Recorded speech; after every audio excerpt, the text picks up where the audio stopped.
De volta para o primeiro bloco, e você já teve aí uma preliminar, como é que foi a abertura do programa. O debate vai ser caloroso, muito bom e saudável. Salutar, Osmir. Eu queria fazer um esclarecimento ao nosso telespectador de que o programa de hoje, ele envolve o deputado e ex-deputado e atual vereador Eduardo Faria, que representa, digamos, um pensamento socialista, e o Laje, que faz o contraponto à questão do capitalismo e, evidentemente, do liberalismo. Então, nós vamos aqui discutir, né, e o telespectador precisa acompanhar, saber quais as vantagens e desvantagens desses modelos econômicos, e eu poderia até dizer, não, assim, político. Sim, né? Com certeza. Desses dois sistemas. Qual é o que seria mais vantajoso? Pois não. Não, eu também concordo. Eu só queria fazer essa abertura para o telespectador. Eu até diria mais, eu saberia apontar. Primeiro eu vou agradar o Fernando e agradar você. Na outra pergunta eu farei o contrário. Eu poderia apontar 3 ou 4 ou 5 ou 10 países liberais bem-sucedidos. E não conheço nenhum país cujas ideias socialistas tenha sido bem-sucedido. Não, eu pergunto o seguinte. Você quer do primeiro mundo ou do... Porque ele poderia incluir a China, a Coreia, Não, a Hong França. Kong. A França. A França. A França. Portugal. É. São países, para não ficar na China. Socialistas, né? E aqui no nosso continente você pode pegar que o melhor tempo que o Chile teve foi no governo da Michelle Bachelet, que é socialista. Entendeu? Então, não é uma questão de que aqui tem só aquela coisa ruim, lá a coisa boa. Não é. São modelos. E olha que eu estou falando de social-democracia. Não estou falando do socialismo ao qual eu acho que você se refere. Mas da social-democracia. Eu acho que o socialismo puro acabou. Nesse aspecto, você poderia botar até a Alemanha. Em dada medida, a social-democracia tem um berço na Alemanha. E a Alemanha, por um tempo, foi governada pelos social-democratas. A questão, Narcisa, é que o discurso está sendo trabalhado, né, Dudu? O discurso trabalhado. Você vê o discurso do Eduardo, não é aquele discurso zonzo que a gente estava acostumado a ouvir, é verdade. Eu fui num período que eu me lancei candidato, estava no PSB. O PSB apresentou um candidato para serviço de Marcos Afonso, que era um ex-comunista. Sim. E me aceitaram na Frente 1996. Popular. Em 96, me aceitaram lá na Frente Popular para ser o vice do Marcos Afonso com o voto do PCdoB. Então, eles evoluíram. Desde aquele período lá, eles já tinham simpatia. Já bebiam Coca-Cola, hein? Fernando? Eles já tinham simpatia pelo empresário liberal. Né? Ele já não cita a Albânia como um modelo de desenvolvimento. Eles foram questionados naquele período. Mas como um liberal dentro do nosso governo, eu acho que nós temos que evoluir, responderam eles. Eu acho que acontece o seguinte, e no fundo é uma questão de evolução, tudo na vida é uma questão de evolução. Claro. Você tem um grande marco na história do socialismo no mundo, que é um marco que nós vivemos, nossa geração viveu, que é o fim da primeira experiência socialista no mundo, quando nos anos 80 cai a União Soviética e cai o muro. Ali é um marco histórico em que você teve o fim, vamos dizer assim, do ciclo da primeira experiência socialista no mundo, real, né, que foi a União Soviética e todo o bloco socialista do leste europeu. Ali, a partir dali, nós ficamos procurando modelos. E foi uma coisa boa. Por exemplo, o Partido Comunista do Brasil, ele se debruçou sobre o que nós hoje, é o centro do nosso programa, sobre um socialismo com as bases e as culturas brasileiras. Como seria isso? Inclusive religiosa. Religiosas, inclusive. Jorge Amado, deputado comunista, foi... Porque há um contraste entre comunismo, aquele comunismo que prega o ateísmo, que prega de Karl Marx, que prega a não continuidade da família, porque o Estado toma conta de tudo. Aquilo ali eu acho que está bastante superado. Não dá para convencer mais ninguém com essa pregação. Eu acho, hoje, Fernando, né? que a gente tem que olhar em que região do mundo isso acontece. Por exemplo, quando você vai olhar o povo soviético, mesmo nos czares, ele tinha aquela característica de ser um povo mais fechado, um povo mais... Até pelo sofrimento que tinha da geografia, das grandes períodos de invernos que tem rigorosos da União Soviética, tudo é um povo com outra cultura. Mas quando você vem para o Brasil, no nosso povo, não tem como você ter como modelo a União Soviética, do ponto de vista da cultura, a mesma China. Daí, o nosso partido ter se debruçado nessas últimas 2 décadas na busca do que a gente está chamando de um programa socialista para o Brasil, com base no capital nacional, né, com base no capital nacional, com base na nossa cultura, com base na alegria do nosso povo, e com base na solidariedade do nosso povo. Não, mas tudo bem, mas explica isso melhor. Um programa socialista para o Brasil. Como é que seria isso? Porque, Osmi, também não dá para você... do empresário e qual é o papel do Estado? Não, Osmi, só para completar, doutor, só para completar, tem uma experiência hoje real que é o Estado do Maranhão, que é governado pelo PCdoB. O que acontece lá, em cima da pergunta que o Osmi fez, quais são as mudanças que estão sendo operadas? Eu pegaria, desse ponto de vista, sério, eu pegaria até mesmo o Brasil. O Brasil, no período Lula e da Dilma um pouco, ele fez uma revolução social-democrata. Você mobilizar mais de 30 milhões de pessoas na escala social, você abrir universidades para as pessoas de baixa renda, você botar Mesmo quebrando o país? A quebra do Brasil do país não foi essa, não foi essa. Esse não foi o modelo esse não foi a causa da. Foi muito... Isso não foi a causa, não foi a causa. A causa da quebra não foi a Bolsa Família nem foi o ProUni. A causa do Brasil foi o subsídio aos empresários. Não teve isso, não. O equívoco foi esse. Foi o FIES, o Bolsa Família, o Aumento Previdência. Isso é resíduo. O Brasil fez metrô. O que quebrou? O Brasil fez metrô fora do Brasil, fez barragem, fez estrada. Agora, perdoou dívida. O problema é que... Faltando dinheiro na saúde. Isso quem está dizendo não sou eu. Dívida dos amiguinhos. Não sou eu que digo isso, são os economistas que estão dizendo isso. Não sou eu, não. Não, o Brasil, nos últimos 10 anos, o economista dívida é negativo. O grande equívoco da política econômica do Brasil foi exatamente a política de subsídios que passou do limite. Não, tudo passou do limite. Ô, deputado. Tudo passou do limite. O subsídio não foi para os empresários, foi para as empresas do governo. Claro que o torcedor de um time, diz que o melhor instrumento de comparação que se pode dar é o futebol, né? O futebol é uma boa. Tudo do futebol serve de exemplo para outros exemplos.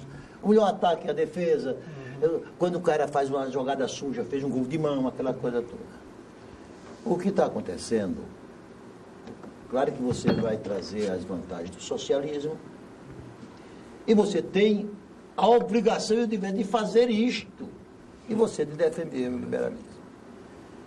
Para mim, o que quebrou, o que levou o país a essa gravíssima crise, e ela terá que ser resolvida no curtíssimo prazo, porque senão nós já estamos próximos de uma convulsão social, porque 14 milhões de desempregados e 10 milhões de subempregados não é brinquedo.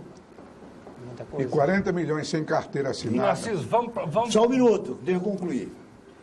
Tem um ditado que diz que o fogo pode brincar.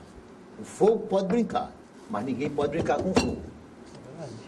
O que aconteceu do país, no meu entender, e em homenagem ao Osmi Lima, que deu uma saudade louca do Roberto Campos, todo programa que fala... Eu vou lembrar aqui uma frase do Roberto Campos. Ele diz que o bem que o Estado pode fazer é sempre limitado. E o mal, geralmente, é ilimitado. Sem limite. Não tem limite. Sim, mas o que eu queria dizer? Não, só para concluir. Sim, vamos trazer... O que aconteceu foi o seguinte, que nós construímos um Estado grande demais. Só para você ter ideia, no livro Governo Grátis, tem um estudo lá que mostra que 70 milhões de brasileiros recebem um cheque mensalmente do Estado. 70 reais. 70 milhões de brasileiros. Não, sob todas as formas. Esse Estado não suporta fazer esse Estado de bem-estar social que pretendeu ser feito. A questão nós temos que trazer para aqui. Aqui no Acre a gente sabe que é uma política do loteamento de cargos. Loteamento, tá? Loteado para os partidos, cada um ficou uma secretaria. O Brasil No Brasil inteiro. Não, isso aí é a regra do jogo. Coube ao seu partido fazer a governança da Secretaria de Indústria e Comércio. Do primeiro governo. e trouxeram para cá um modelo de zona de processamento, a ZPE. De exportação. O que virou isso? O que virou o saneamento básico, que é outro setor que Sim, mas deixa eu fazer um ligeiro parênteses. Você disse, trouxeram a ZPE. Quem deveria tocar a ZPE? Os empresários? Sim. Ou era o Estado? Não, eram os empresários. Mas quem levou para o Estado? Quem está dirigindo. Sim, mas por que os empresários não vieram para cá aproveitar toda essa Quais os isenção? empresários? Não. Quais os empresários? Os empresários do país. Do país. Os empresários todos do país e, consequentemente, do Acre. Por que não vieram? Vamos ver os modelos. Tem que ter um motivo econômico para não vir para cá. Quando o empresário vê o Estado dentro do negócio, ele se afasta. Mas não tinha Estado dentro do negócio. Claro ali. que está dentro do negócio. O Estado está no negócio para garantir a infraestrutura. A ZPE é um lugar confinado que você vai investir no negócio dos outros. É um confinamento que não tem benefício nenhum dentro de uma ZPE. Qual benefício tem lá? Você vai exportar? A ZPE é um dos modelos do desenvolvimento da China. A China é um país comunista que não tem desenvolvimento social. Como não? Lá não tem fundo de garantia, lá não se paga encargos sociais, o Estado é dono de tudo. Eu estava na China em 2005. O Estado é dono lá politicamente, economicamente não. Economicamente dos Estados Unidos, porque o dinheiro da China está no capitalismo americano guardado lá nos Estados Unidos. No mundo total. Eu estava na China em 2005, precisávamos lá de um advogado. Fomos procurar um advogado na China. Você encontra advogado na China? Enquanto, doutor? Não sei. Deve encontrar. De 1 bilhão e 300 milhões, vocês não souberam procurar. Lá tem o AB. Não, isso aí, essas pequenas coisas aí. Você tem que ter... Quando eu falo nisso aí, é porque o investidor... Quando eu falo esse assunto, é porque o investidor quer segurança. Mas e por que está todo... Fernando, e por que está todo mundo indo para a China? Não. De todo mundo, eu não falei Estados Unidos, não. Quem é que vai investir no Acre sem segurança jurídica? Mas quem é que não tem segurança jurídica? Aqui no Acre o governo doa um terreno lá na secretaria que o Edivaldo dirigia. Doa um terreno que não tem documento. Não tem documentos terrenos, não tem segurança jurídica. Como é que você vai investir, fazer um financiamento num lugar que o terreno não tem documento? Eu acho que essa não é a questão. É a questão. Porque eu vou lhe contar uma coisa. Cara. Quem é que o governo convenceu para trazer para cá? Se tem uma coisa que capitalista sabe fazer, é ir atrás de onde está o lucro, onde está o dinheiro. Exato. Pior foi trazer 100 mil famílias para a Amazônia, no final do século retrasado, início do século passado, para fazer a indústria da borracha. E vieram e fizeram. E ganharam muito dinheiro. Não é bem assim, não. Isso aí é uma história que não foi bem contada, estudada, que o Osmir sabe As nossas condições hoje, Fernando, é que não permitem... Ou o cara ia para a guerra ou vinha para o Acre. O cara vai escolher ir para onde? É que não permitem com que ele se instale aqui. E olha aí, você tem que tirar o chapéu para o governo. O governo tem feito um esforço muito grande. Essa estrada do Pacífico, a própria tentativa da ZPE, a questão de criar uma cadeia produtiva da proteína animal, do peixe, do frango, do porco. Isso tudo são tentativas. Não, agora, isso aí não funciona o nosso na mão do Estado, não funciona o nosso capitalismo ainda, que é até uma frase que o pessoal costuma dizer, que a nossa iniciativa privada é privada de iniciativas. Sim, então, às vezes, o Estado tem que estar... E por que todo mundo investe em Rondônia e não investe aqui? Lá é por falta de marco legal, é o contrário. Por que todo mundo investe em Rondônia? Porque lá é fora não tem nada fora disso, dos marcos legais. Lá, o mesmo IBAMA que governa Rondônia governa o Acre. E por que lá... Qual é o marco legal que não tem lá? E por que lá o desmatamento é maior, as multas são maiores, as questões de... Não, mas aí talvez... Estão trabalhando, o confronto de campo é maior. Mas aí permita-me. A questão social é mais Eduardo, aguda. só um minuto. Eu acho que exatamente o problema passa por aí.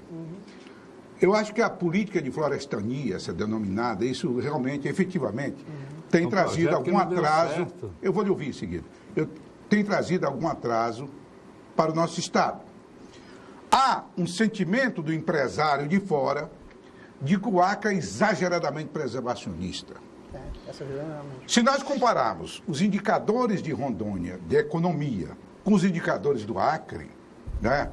O Rondônia, hoje é o maior produtor de peixe de água doce do Brasil. O segundo de café. O segundo de café. É um grande produtor de soja. E assim sucessivamente. Quer dizer, lá tem um porto graneleiro que está abastecendo. Terceiro de leite. Aqui, essa questão da floresta precisaria ser melhor discutida, sim. Porque isso assusta o empresário, né? Além dos absurdos que já tem esse país, de um sujeito ser proprietário de uma área e não poder usar 80% dela, né? 80% e você paga sobre esses 80% o imposto. Que é uma coisa inaceitável. E é responsável pela preservação dos 80% que você não pode usar. Né? Então, essas coisas todas têm desestimulado muito o empresário a investir no agro. Concorda, Fernando? Olha, eu concordo. Isso é uma verdade. Deixa eu só, para responder, para não parecer que nós estamos numa contramão absurda. Isso foi uma opção econômica, isso é verdade. Isso é verdade, é uma opção econômica. Agora, a soja de Rondônia, ela já tem restrições no mundo de canto de vendas, porque é soja da Amazônia. Se o maior comprador de soja é a China, que é um país comunista. Sim, a China... Então está certo plantar soja. Mas já há restrições da soja, há restrições, inclusive, da carne de Rondônia.